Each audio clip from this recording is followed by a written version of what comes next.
또 continuity equation의 volume flow rate 라고 되면 continuity equation가 A1 equal to A2 V2 အဲ့တော့ပိုက်ထဲမှာစီးနေတဲ့ C နော်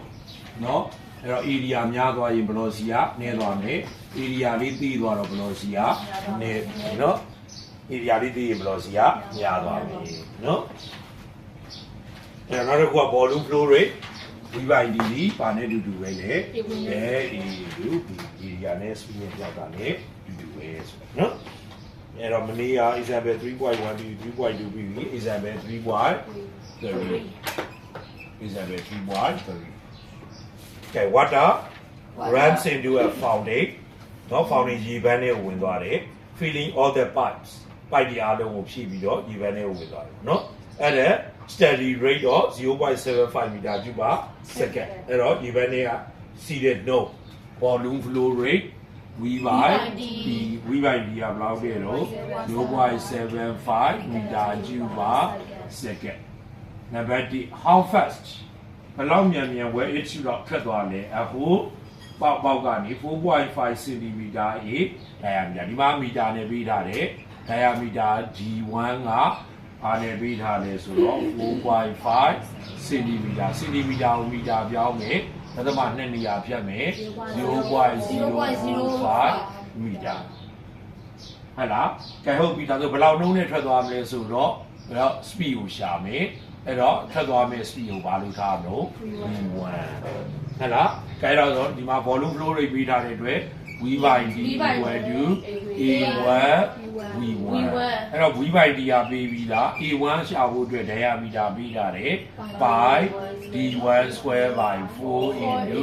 v1 ကဲဒီတိုင်းလေးပဲရှင်းအဲ့တော့ v by d က 0.75 by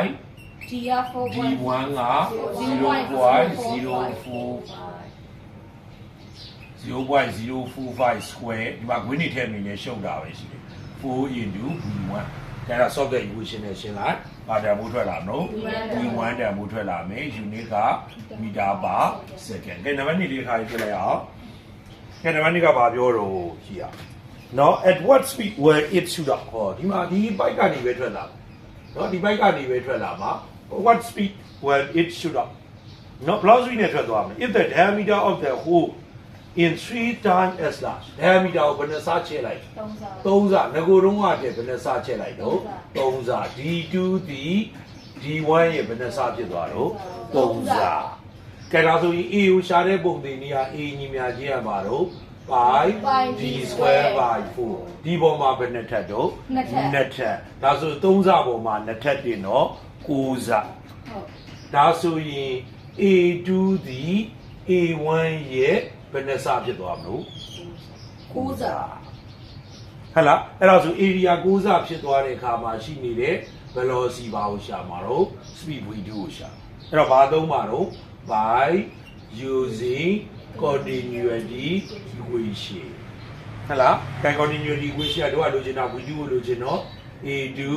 v2 equal to a1 v1 ကဲ a2 ဒီ a1 ရဲ့ဘယ်နှစားတော့9စား9a1 into v2 ညာချင်း a1 into v1 အဲ့တော့ a1 နဲ့ a1 နဲ့ဟာ j အဲ့တော့ v2 ညာချင်းပါဖြစ်မှာတော့ v1 by 9 area နဲ့ speed နဲ့ကပြောင်းပြန်မယ် area 9စားတိုးသွားရင် speed က9ပုံတပုံကျော်သွားပါတိုးရင် area တိုးရင် speed က